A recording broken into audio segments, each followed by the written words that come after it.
अस्सलाम वालेकुम।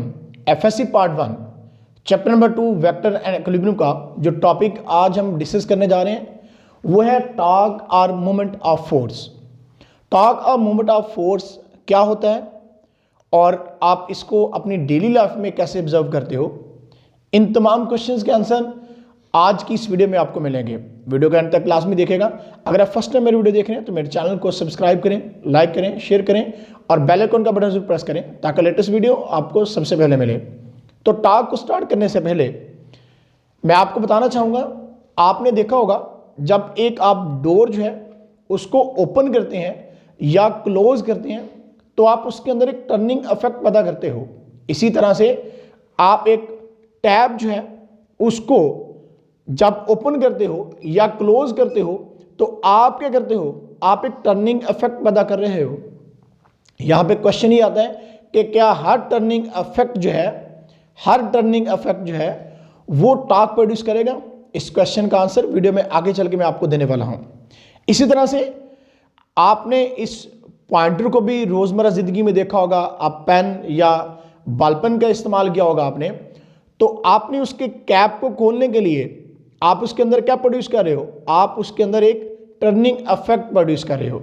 इसी तरह से स्टूडेंट्स, आपने एक रेंच या स्पैनर का इस्तेमाल तो किया होगा, तो इसके अंदर भी आप क्या कर रहे हो, आप एक टर्निंग इफेक्ट पैदा कर रहे हो। अब देखिएगा जरा, इस तरह से आप क्या कर रहे हो, उसके अंदर एक टर्निंग इफेक्ट पैदा कर रहे हो। तो टॉर्क जो है बेसिकली रोजमर्रा जिंदगी में आप बहुत ज्यादा ऑब्जर्व कर रहे हैं। इस तरह से मेरे पास एक और रेंच है, इससे भी आपने किसी नट को खोलने के लिए, आपने नट को ओपन करने के लिए या क्लोज करने के लिए आपने उसको घुमाया होगा। तो इस घुमाने को जो है वो हम क्या बोलते हैं, इसके हम कहते हैं कि ये बेसिकली क्या प्रोड्यूस हो रहा है, ये टॉर्क प्रोड्यूस हो रहा है। तो टॉपिक को स्टार्ट करते हैं कि टॉर्क बेसिकली है क्या। इसको डिफाइन करने से पहले मैं कुछ इंपॉर्टेंट चीजें आपको बताना चाहूंगा, देन हम टॉर्क को डिफाइन करेंगे। तो टॉर्क जिसको हम मोमेंट ऑफ फोर्स भी बोलते हैं,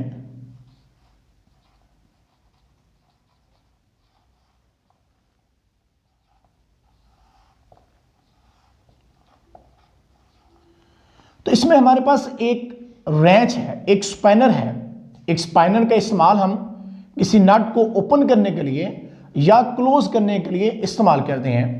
इसी तरह से आपने सीसा का भी देखा होगा कि वो भी अप एंड डाउन क्या करता है, वो भी अप एंड डाउन मूव करता है इम्बैलेंस ऑफ टॉर्क की वजह से। बहरहाल हम यहां पे आपको ये बताना चाहते हैं कि ये हमारा जो है, इस पॉइंट को हम, जो नट रखा हुआ है, इस पॉइंट को हम बोलते हैं टर्निंग पॉइंट,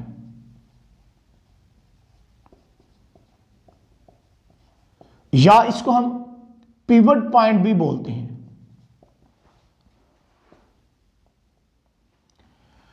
तो अब हमारे पास क्या है, जिस तरफ से आपने फोर्स अप्लाई करनी है, यानी अगर आप इस साइड से फोर्स अप्लाई कर रहे हो तो ये आपकी, जिस तरफ से आपने फोर्स अप्लाई की है, ये line of action of force बनेगी। तो जब आप फोर्स अप्लाई कर रहे हैं, आप इस पे फोर्स डाउनवर्ड भी अप्लाई कर सकते हैं और अपवर्ड भी अप्लाई कर सकते हैं।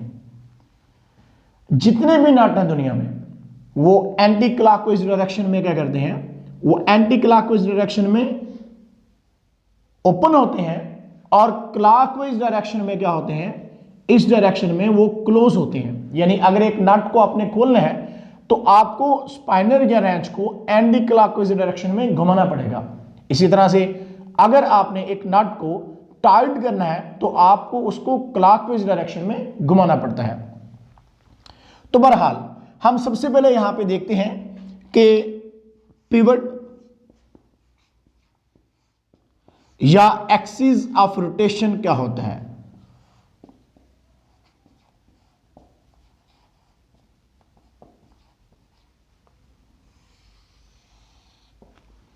पिवट बेसिकली हम एक मरकज को, एक सेंटर को, एक पॉइंट को बोलते हैं।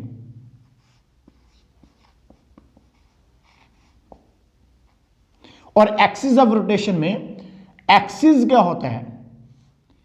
Axis is a line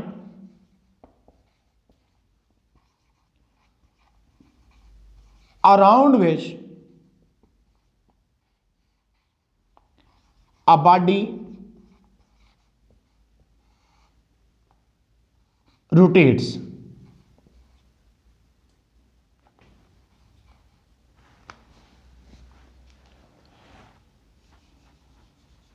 Around which a body rotates.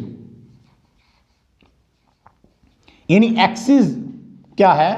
Axis, and axis is a line around which a body rotates. यानी एक्सिस एक वो लाइन है जिसके इर्द गिर्द बॉडी क्या करती है? रोटेट करती है। अब हम बात करते हैं कि एक्सिस ऑफ रोटेशन और पिवट पॉइंट जो है इसको डिफाइन कर लेते हैं कि क्या है। तो एक्सिस ऑफ रोटेशन जो है, सबसे पहले मैं इसको डिफाइन करता हूं। The point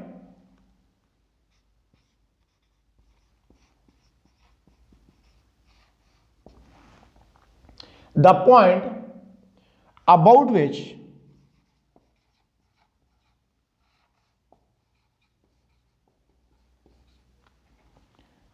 a body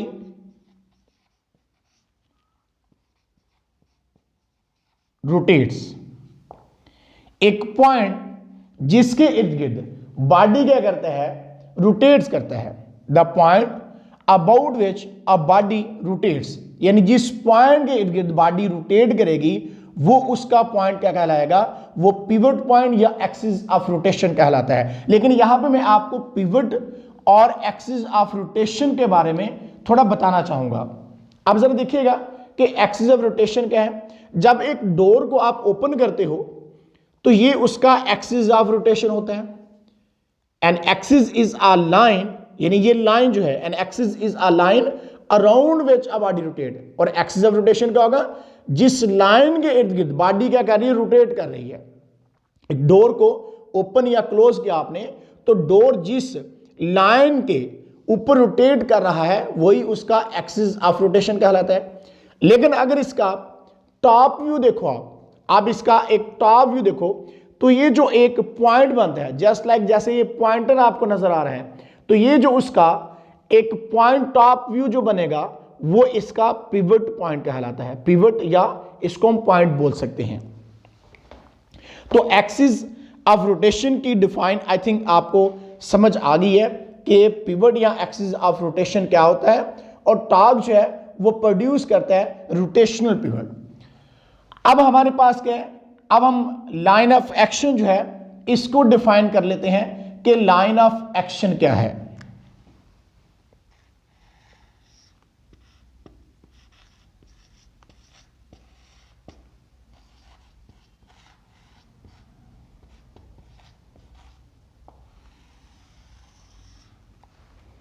line of action क्या है? The line along which a force act, the line along which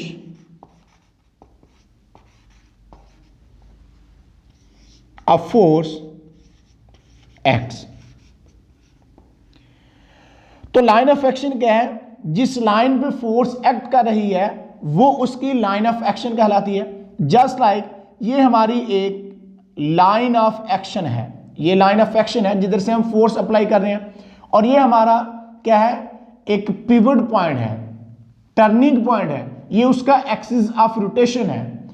तो जो एक्सिस ऑफ रोटेशन, जो एक्सिस ऑफ रोटेशन और लाइन ऑफ एक्शन के दरमियान परपेंडिकुलर डिस्टेंस होगा, इसको हम बोलेंगे मोमेंट आर्म एल। तो मोमेंट आर्म को अब डिफाइन कर लेते हैं कि मोमेंट आर्म क्या है।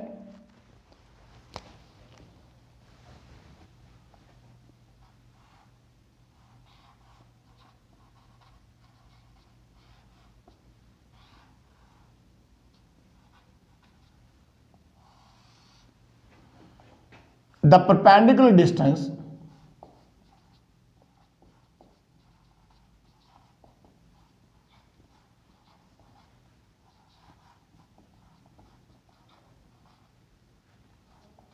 The perpendicular distance between the axis of rotation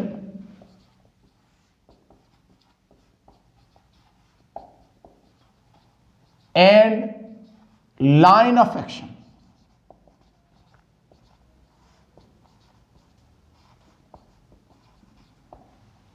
जो परपेंडिकुलर डिस्टेंस होगा between the axis of rotation, यानी एक्सिस ऑफ रोटेशन क्या है, जहां पे बॉडी क्या कर रही है, रोटेट कर रही है, तो एक्सिस ऑफ रोटेशन और लाइन ऑफ एक्शन के दरमियान जो परपेंडिकुलर डिस्टेंस होगा इसको क्या बोलेंगे, इसको बोलेंगे moment arm L.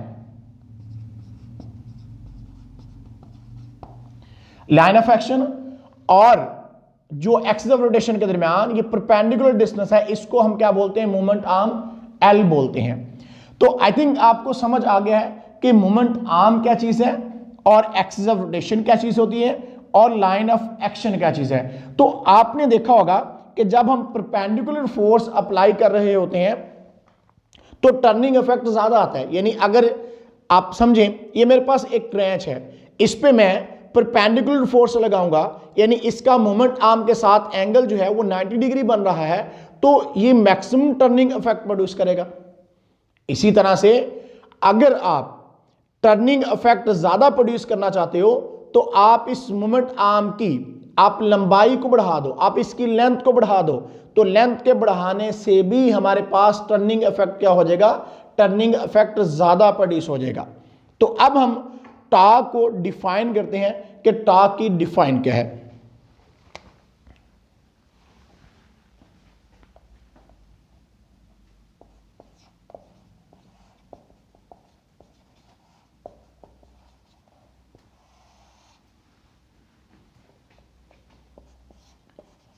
The product of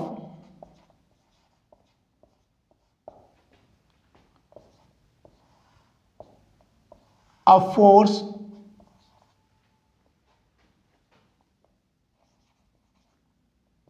and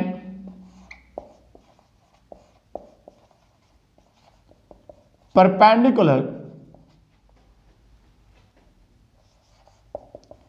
distance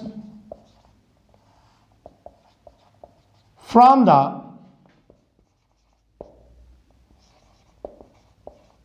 line of action of force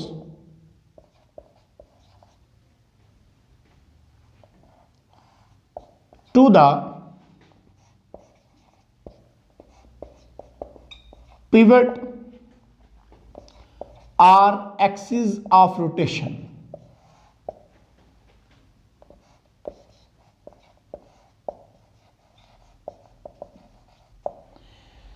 product of magnitude of force है बेसिकली यहां पे हम यूज कर रहे हैं, यानी ये बेसिकली टॉर्क की मैग्नीट्यूड को ही हमने डिफाइन किया है। The product of force and perpendicular distance from the line of action of force to the pivot or axis of rotation is called torque. इसको हम क्या बोलते हैं, टॉर्क। मैथमेटिकली इसको हम कैसे लिख सकते हैं,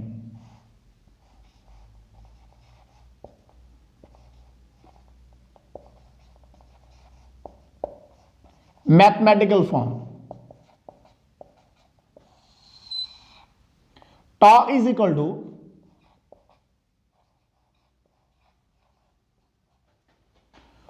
फोर्स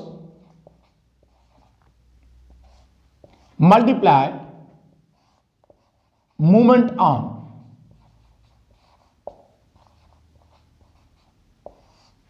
यानी आप टॉर्क को ऐसे भी डिफाइन कर सकते हैं कि product of force and movement arm is called torque. Force को F से हम यहां पे रिप्रेजेंट कर रहे हैं और मूवमेंट आर्म को हम L से रिप्रेजेंट कर रहे हैं। तो टॉर्क बेसिकली किसके इज इक्वल टू आ गया, torque is equal to FL। ये हमारे पास क्या बन गया, टॉर्क का फार्मूला बन गया।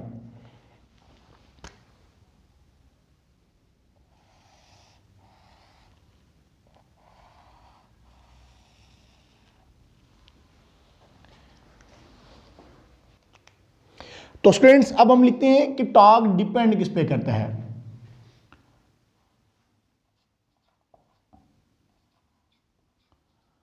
Torque depends upon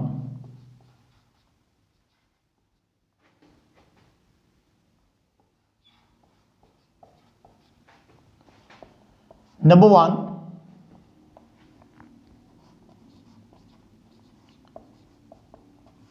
magnitude of force. Number 2, moment arm.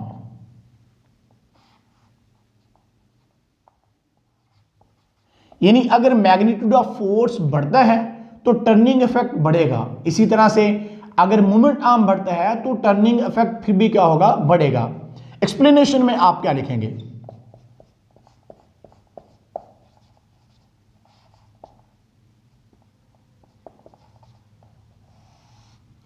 तो एक्सप्लेनेशन में स्टूडेंट्स आप लिखेंगे कि जब हम एक स्पाइनर जो है उसकी मदद से जब एक नट को टाइट किया जाता है, when a nut is tight with a spanner a turning effect is produce. Turning effect उसके अंदर क्या हो जाएगा, प्रोड्यूस हो जाएगा। अब अगर हम ज्यादा फोर्स लगा के मीन उसके अंदर ज्यादा टर्निंग इफेक्ट हम लेके आना चाहते हैं, तो अगर हम ज्यादा फोर्स लगा देंगे तो डेफिनेटली क्या हो जाएगा, उसके अंदर टर्निंग इफेक्ट ज्यादा आ जाएगा। इसी तरह से अगर हम मोमेंट आर्म को बढ़ा दें तो मोमेंट आर्म के बढ़ने से भी टर्निंग इफेक्ट जो होता है वो बढ़ जाता है। तो स्टूडेंट्स अब हम आपको रिजिड बॉडी के ऊपर कैलकुलेट करते हैं कि टॉर्क कैसे निकलता है और इसकी डेरिवेशन आपको करके दिखाते हैं कि रिजिड बॉडी पर जब एक फोर्स एक्ट करेगी तो हमारे पास टॉर्क किस टाइप का आने वाला है। तो calculation of torque acting on rigid body पे जो है फाइंड करने से पहले मैं आपको रिजिड बॉडी जो है इसकी डिफाइन बताना चाहूंगा कि रिजिड बॉडी बेसिकली होती क्या है। A body is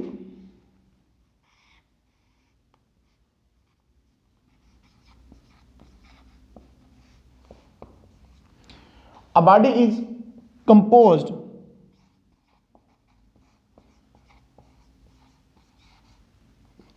by large number of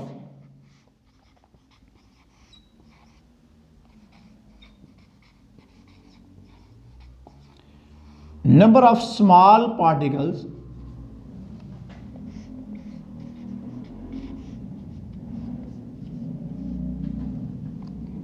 if the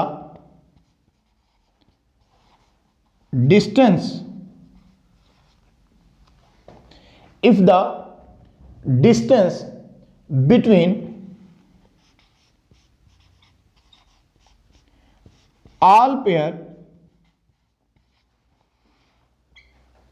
of particles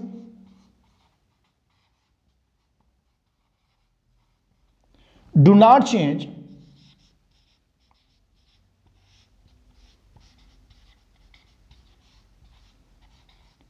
by applying a force.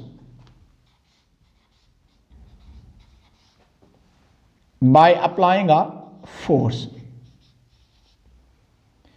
A body is composed by large number of small particle. एक बॉडी जो होती है वो छोटे छोटे पार्टिकल से मिलकर बनी होती है। अगर बॉडी पे हम फोर्स अप्लाई करें और बॉडी के पार्टिकल्स के दरमियान डिस्टेंस चेंज ना हो तो इसको हम बोलते हैं कि रिजिड बॉडी है। फॉर एग्जाम्पल आप देखिएगा जरा, ये मेरे पास एक बॉडी है और ये छोटे छोटे पार्टिकल से मिलकर बनी हुई है।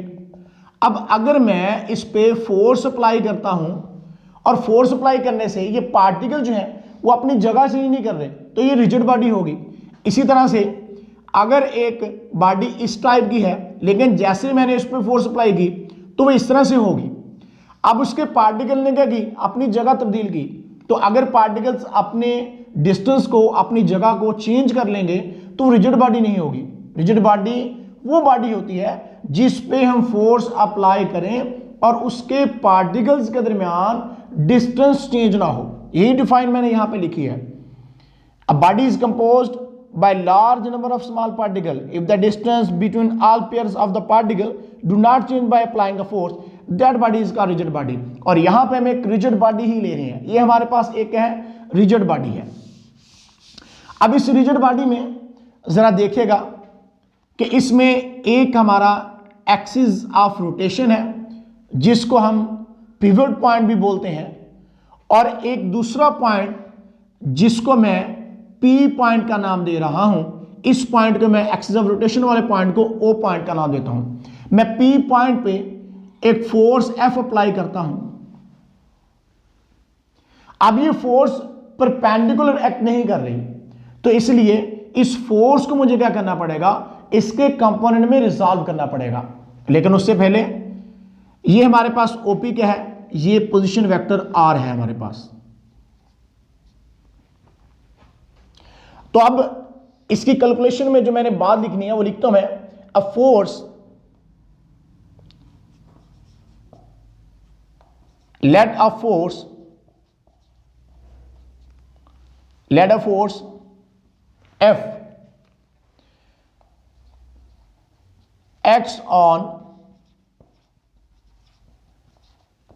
a rigid body। एक फोर्स F जो है वो रिजिड बॉडी पे क्या कर रही है, वो एक्ट कर रही है एट पॉइंट P। इस पॉइंट P के ऊपर ये F फोर्स जो है वो क्या कर रही है, F फोर्स एक्ट कर रही है इस पॉइंट P के ऊपर। whose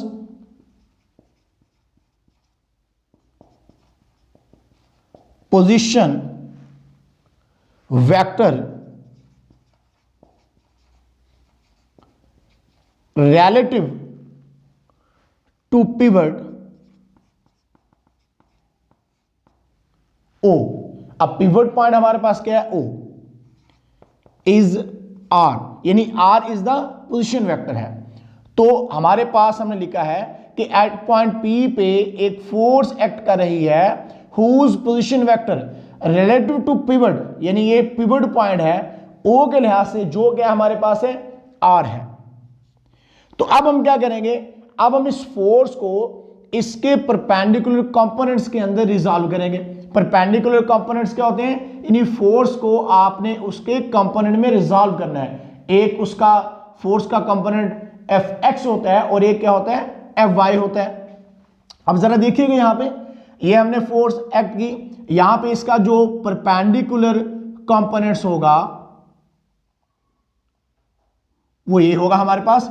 इसी तरह से इसका हॉरिजॉन्टल कंपोनेंट हमारे पास क्या होगा, वो ये होगा।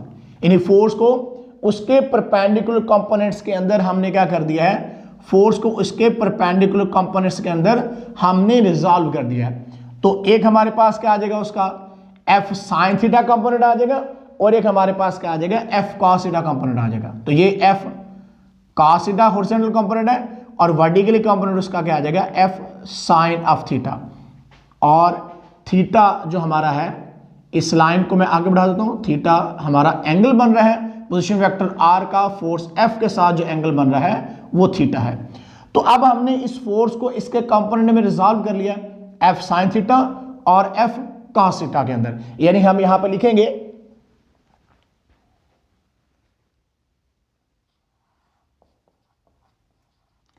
Force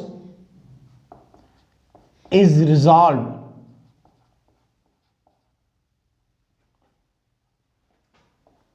into two components. Force को हमने दो कंपोनेंट्स में जो है वो रिजॉल्व कर लिया है। एक कंपोनेंट उसका क्या होगा, एक उसका component F sin theta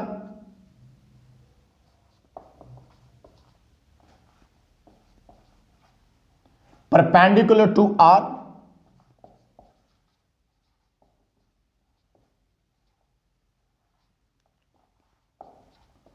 two R position vector, यानी R पोजीशन वेक्टर के ऊपर एक क्या है, परपेंडिकुलर है, और दूसरा उसका कंपोनेंट जो है वो क्या है, F cos थीटा वाला कंपोनेंट, जो कि लाइन ऑफ एक्शन के क्या है, पैरेलल है।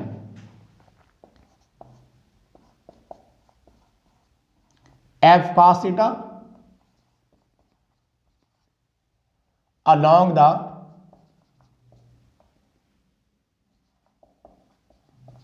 Direction of R। यानी हमने फोर्स को जो परपेंडिकुलर कंपोनेंट्स में रिजॉल्व किया है, एक हमारे पास F sin theta perpendicular components है और दूसरा F cos theta along the direction of क्या है, R है। अब हमारे पास हमने वो कंपोनेंट लेने हैं जो हमारे लिए इफेक्टिव होगा। अब देखें, अगर ये मेरे पास एक रेंच है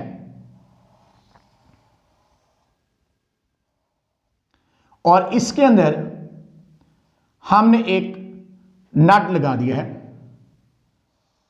और हम इस नट को ओपन करना चाहते हैं।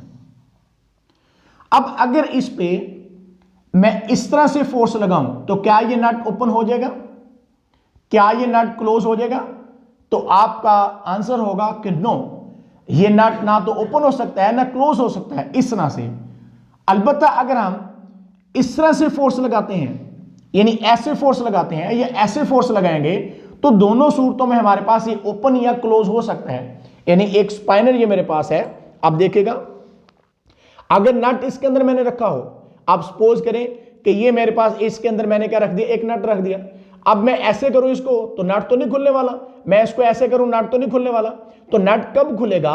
जब मैं स्पाइनर को ऐसे करके रोटेट करवा रहा हूं, मैं स्पाइनर के अंदर टर्निंग इफेक्ट लेके आ रहा हूं। तो जब टर्निंग इफेक्ट आएगा तो तभी स्पाइनर खुलेगा।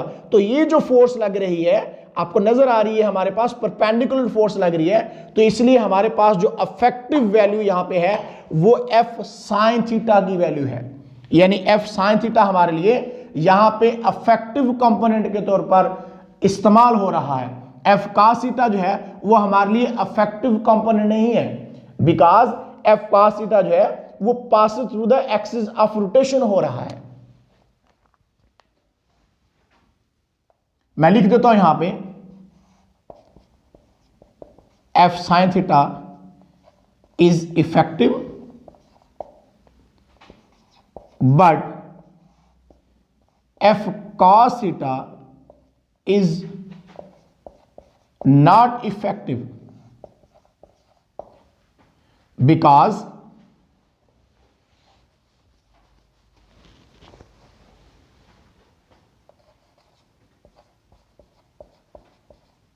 it passes through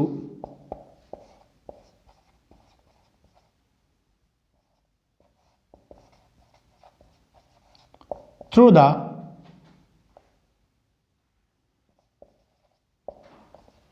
axis of rotation। ये एक्सिस ऑफ रोटेशन में से पास हो रहा है, इसलिए एफ कॉस थीटा वाला कंपोनेंट हमारे लिए इफेक्टिव नहीं है। या आप ऐसे भी कह सकते हैं F cos theta parallel to R है। एफ कॉस थीटा हमारा जो है ये कंपोनेंट पैरेलल टू आर है, तो जब ये आर पोजीशन वेक्टर के पैरेलल है तो इसका मतलब ये कोई अफेक्टिव कंपोनेंट हमारे लिए है। हमें अफेक्टिव कंपोनेंट नहीं है, हमें कोई फायदा नहीं दे रहा, तो इसका मतलब हम कह सकते हैं therefore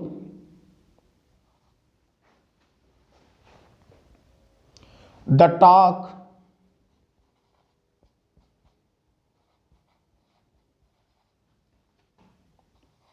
due to force F is equal to the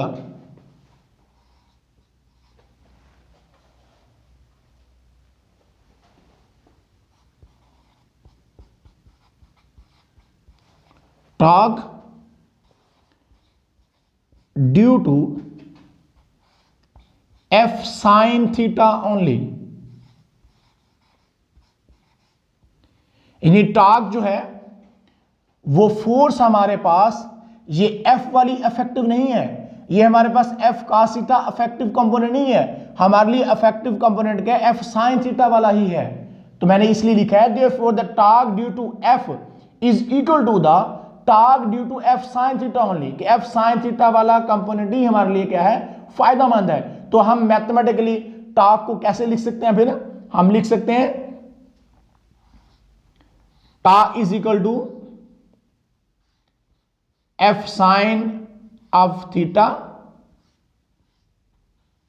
multiply क्या हो जाएगा? मल्टीप्लाई हमारे पास मोमेंट आर्म हो जाएगा। तो ये टॉर्क की एक नई डेफिनेशन हमारे लिए आ रही है। अब इसको आगे चल के मैं डिफाइन करके आपको दिखाऊंगा। तो इसका मतलब ये हुआ कि टॉर्क जो है वो मैग्नीट्यूड ऑफ फोर्स या मोमेंट आर्म पे डिपेंड नहीं करता, बल्कि ये एंगल पे भी डिपेंड करता है।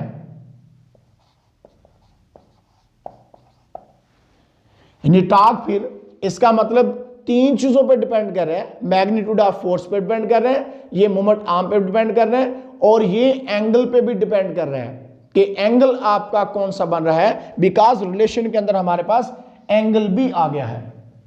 अब अगर फोर्स परपेंडिकुलर लग रही है या पैरेलल लग रही है, तो इसके साथ जो आर और एफ का जो एंगल बनेगा वो भी बहुत ज्यादा इंपॉर्टेंट हो गया है। यानी अगर इस स्पाइनर पे मैं परपेंडिकुलर फोर्स लगा रहा हूं तो इसका एंगल क्या बनेगा, अगर मैं परपेंडिकुलर फोर्स लगा रहा हूं तो इसका मतलब इसका मोमेंट आर्म के साथ एंगल क्या बनेगा, फोर्स का 90 डिग्री एंगल बनेगा। तो इसका मतलब जब हम टॉर्क निकालेंगे तो टॉर्क हमारे पास क्या आएगा, torque is equal to R F sine of theta and theta is equal to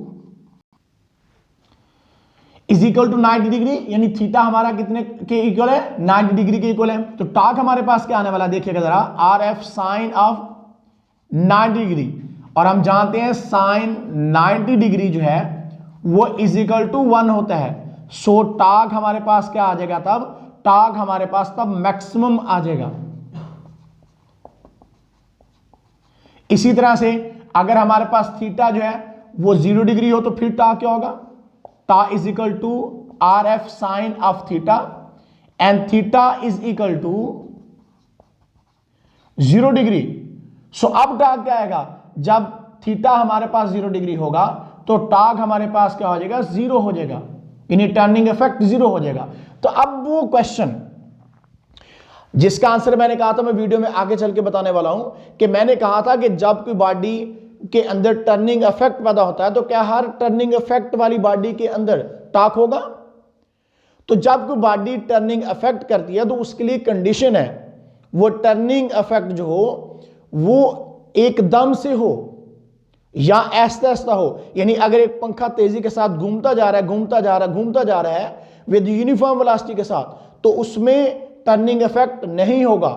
लेकिन अगर वो स्लो चल रहा है और फिर ऐसा ऐसा तेज होता जा रहा है तो फिर उसके अंदर क्या होगा, टर्निंग इफेक्ट होगा। तो ये उस क्वेश्चन का आंसर था।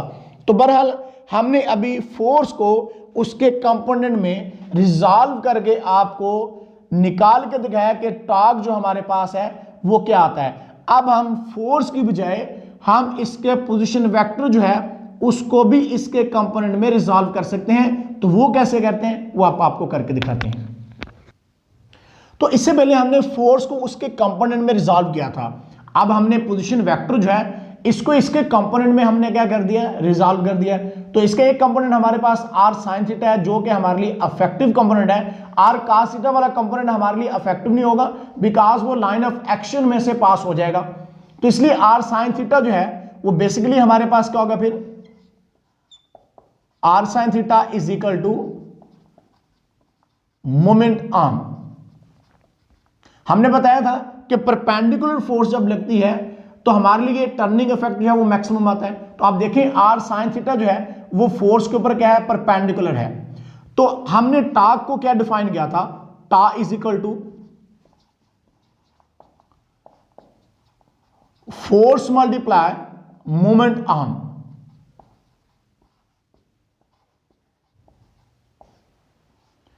तो फोर्स हमारे पास एफ है, मोमेंट आर्म हमारे पास क्या है, आर साइन थीटा। तो इसका मतलब ये हुआ कि हम फोर्स को इसके कंपोनेंट में रिजॉल्व करके भी टर्निंग इफेक्ट हासिल कर सकते हैं, या पोजीशन वेक्टर जो है उसको भी उसके कंपोनेंट में हम रिजॉल्व करके हम टर्निंग इफेक्ट जो है वो हासिल कर सकते हैं। तो अब इसको हम वेक्टर फॉर्म में लिखते हैं।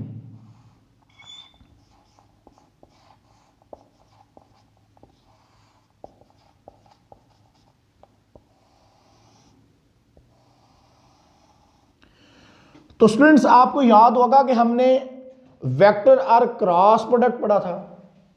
हमने आपको बताया था कि अगर दो वेक्टर्स का आप क्रॉस प्रोडक्ट लो तो हमारे पास क्या आता था, एक वेक्टर क्वांटिटी आती थी, लेकिन यहां पे मैं उसकी मैग्नीट्यूड की बात कर रहा हूं। A vector cross B vector जो है वो A B sine of theta के बराबर होता था। इसी तरह से ए डॉट बी जो हमारे पास वो A B cos of theta के बराबर होता था। तो यहां पे हमारे पास कौन सा रिजल्ट इस्तेमाल हो रहा है, A cross B is equal to A B sine of theta. तो इसका मतलब हम इस टॉर्क वाली इक्वेशन को हम क्रॉस प्रोडक्ट की फॉर्म में लिख सकते हैं। तो कैसे लिखेंगे जरा देखिएगा। Torque is equal to R F sine of theta and N is the unit vector. क्योंकि हमारे पास जब टॉर्क की हमने ये मैग्नीट्यूड निकाली थी F R sine of theta थी, हमने इसके साथ क्या लगा दिया, मैग्नीट्यूड के साथ यूनिट वेक्टर लगा दिया। हमें पता है यूनिट वेक्टर क्या देता है, डायरेक्शन देता है। तो जब मैग्नीट्यूड के साथ डायरेक्शन मिल गई तो इसका मतलब हमारे पास टॉर्क क्या है, एक वेक्टर क्वांटिटी है। तो टॉर्क के ऊपर मैंने वेक्टर का निशान लगा दिया और यहां पे एन यूनिट वेक्टर लगा दिया। N unit vector is perpendicular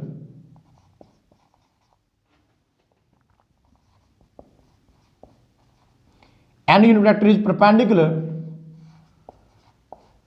to plane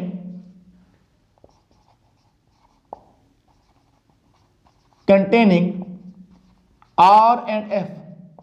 यानी जो n यूनिट वेक्टर होगा वो r और f के ऊपर क्या होगा, परपेंडिकुलर होगा। मैं वीडियो में आगे चल के आपको इसकी डायरेक्शन के बारे में बताता हूं, देन आपको ये चीज समझ आएगी। तो अभी मैं इसका क्रॉस प्रोडक्ट आपको लिख के दिखाने लगा हूं।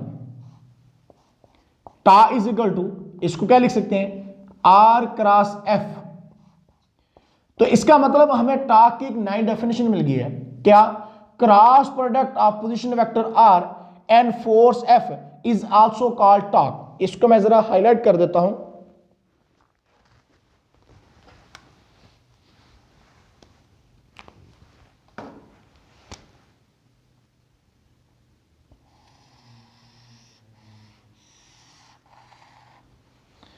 अब इसकी डिफाइन लिखता हूं, जरा देखिएगा।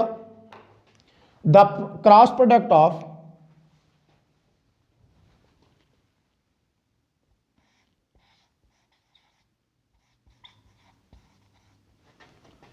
the cross product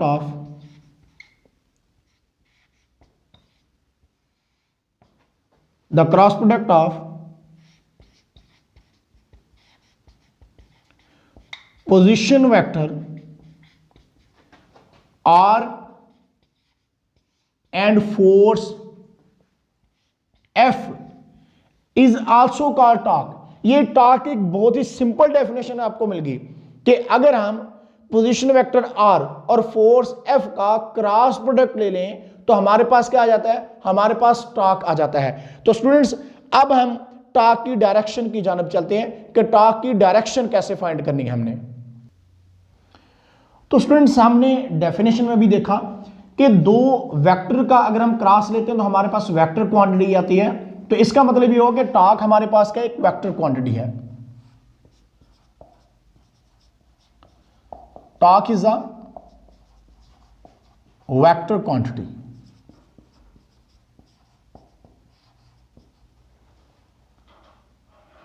टॉर्क हमारे पास एक वेक्टर क्वांटिटी है।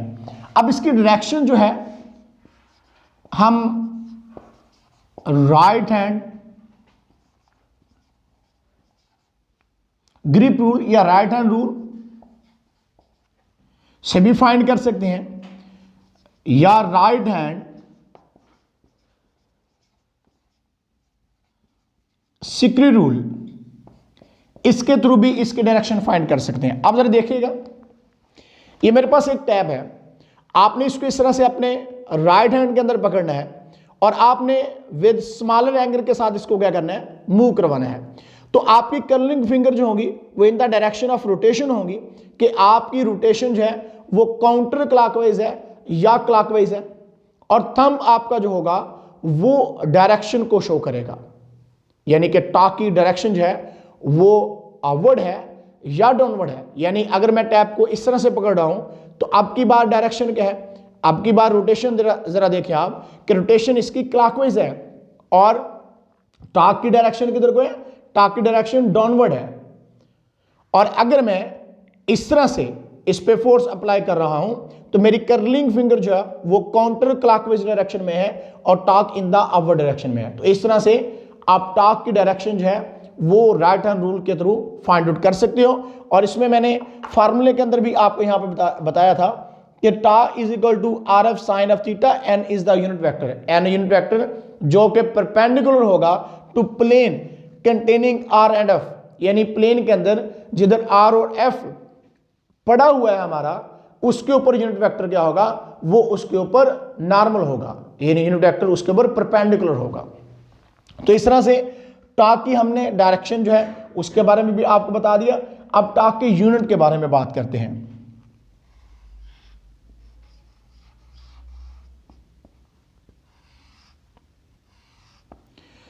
तो टॉर्क के फार्मूले में हमने देखा कि टॉर्क जो है वो क्रॉस प्रोडक्ट है पोजीशन वेक्टर आर और फोर्स एफ का, यानी फोर्स का पता हमें कि यूनिट जो है फोर्स का यूनिट होता है न्यूटन, यानी फोर्स को हम न्यूटन में मेजर करते हैं। और जो पोजीशन वेक्टर है ये बेसिकली हमने बताया था कि मोमेंट आर्म है और ये परपेंडिकुलर डिस्टेंस होता है between the axis of rotation and line of action, यानी जिस पॉइंट पे फोर्स लग रही है और जिस पॉइंट पे बॉडी रोटेट कर रही है इनके दरमियान परपेंडिकुलर डिस्टेंस को हमने बोला था। तो इसका मतलब डिस्टेंस का यूनिट क्या होता है, मीटर, तो मोमेंट आर्म का यूनिट भी क्या हुआ, मीटर। तो इसका मतलब टॉर्क का जो यूनिट बनेगा वो क्या होगा, टॉर्क का यूनिट होगा न्यूटन मीटर। अब हम टॉर्क की कन्वेंशन के बारे में आपको बताते हैं कि टॉर्क की कन्वेंशन क्या है। तो कन्वेंशन ऑफ टॉर्क जो है कि टॉर्क कब आपके पास पॉजिटिव होगा और कब आपके पास टॉर्क जो है वो नेगेटिव होगा। पॉजिटिव टॉर्क और दूसरा है जी नेगेटिव टॉर्क।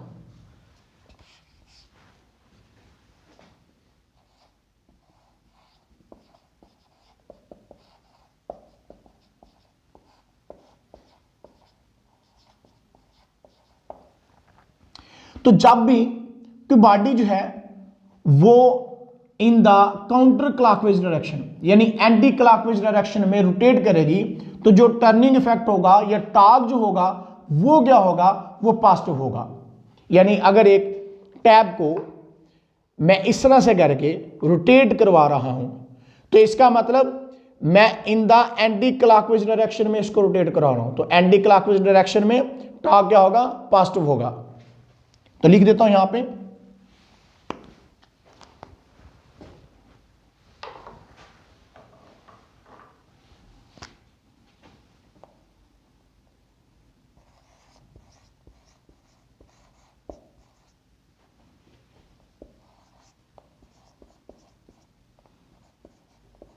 काउंटर क्लॉकवाइज, जिसको एंटी क्लॉकवाइज भी बोलते हैं, counter clockwise torque is positive. ये टॉर्क हमारा क्या होगा, पॉजिटिव होगा। इसी तरह से अगर नेगेटिव टॉर्क की बात करें हम,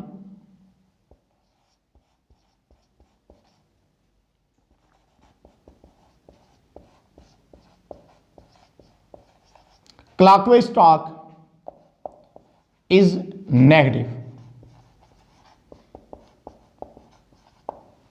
यानी अगर आप इस तरह से रोटेट करवा रहे हो तो जो टर्निंग इफेक्ट आएगा वो कैसा होगा, वो नेगेटिव होगा। यानी आप इसको सिंपल याद रख सकते हैं कि जब एक नट को आप खोल रहे हैं, आप एंटी क्लॉकवाइज डायरेक्शन में घुमा रहे हैं, तो तब जो टॉर्क पैदा होगा वो पॉजिटिव होगा। और जब एक नट को आप टाइट कर रहे हो तो फिर जो टॉर्क प्रोड्यूस हो रहा होगा वो नेगेटिव टॉर्क होगा। तो अब स्टूडेंट्स हम आपको बताते हैं कि बेसिकली जो डिफरेंस है फोर्स और टॉर्क के अंदर वो क्या डिफरेंस है। हमने टॉर्क को पढ़ा है, इससे पहले हम फोर्स के बारे में भी पढ़ चुके हैं। तो स्टूडेंट्स हम फोर्स और टॉर्क के डिफरेंस को बताने से पहले आपको टॉर्क की डिमेंशन निकाल के दिखा दें कि टॉर्क की डिमेंशन क्या होती है।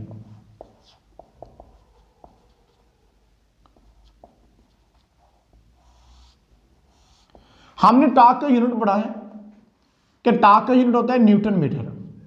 आपको इस चीज के बारे में पता है कि न्यूटन किसके बराबर होता है। हमने पढ़ा था F = ma फोर्स का यूनिट होता है न्यूटन, मास का यूनिट होता है किलोग्राम, और एक्सेलरेशन का यूनिट क्या होता है?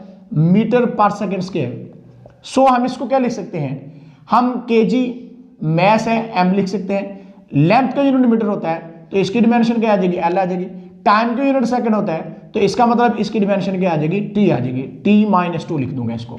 ये हमारे पास न्यूटन की डिमेंशन आ गई है, यानी न्यूटन किसके बराबर है? ML-T-2 के बराबर है। लेकिन हमारे पास यहाँ पे एक मीटर और भी है, तो इसलिए ये मीटर की जो डिमेंशन है ये लेंथ बेसिकली है, यानी लेंथ हमारे पास एक और मल्टीप्लाई हो जाएगी, तो टॉर्क की डिमेंशन किसके बराबर आ जाएगी? ML² T-2, ये हमारे पास आ जाएगी टॉर्क की डिमेंशन। और जब भी आपने डिमेंशन को लिखना है आपने इस तरह से ब्रैकेट लगा के लिखना है और फिर डिमेंशन आपकी ठीक होगी। और डिमेंशन एमसीक्यूज के लिए बहुत ज्यादा इंपॉर्टेंट है। अब हम बात करते हैं कि क्या डिफरेंस है फोर्स और टॉर्क में। स्टूडेंट्स याद रखिएगा कि फोर्स जो है वो लीनियर एक्सेलरेशन प्रोड्यूस करती है और टॉर्क जो है वो एंगुलर एक्सेलरेशन प्रोड्यूस करता है। तो इसका मतलब ये हुआ कि हमारे पास जो है टॉर्क जो है is analogous a force for rotational motion, यानी कि हमारा काम जो पहले फोर्स कर रही थी, तो अगर सर्कल के अंदर बॉडी को आपने घुमाना है, आपने बॉडी को रोटेट करवाना है, तो यहां पे फोर्स का काम टॉर्क करेगा।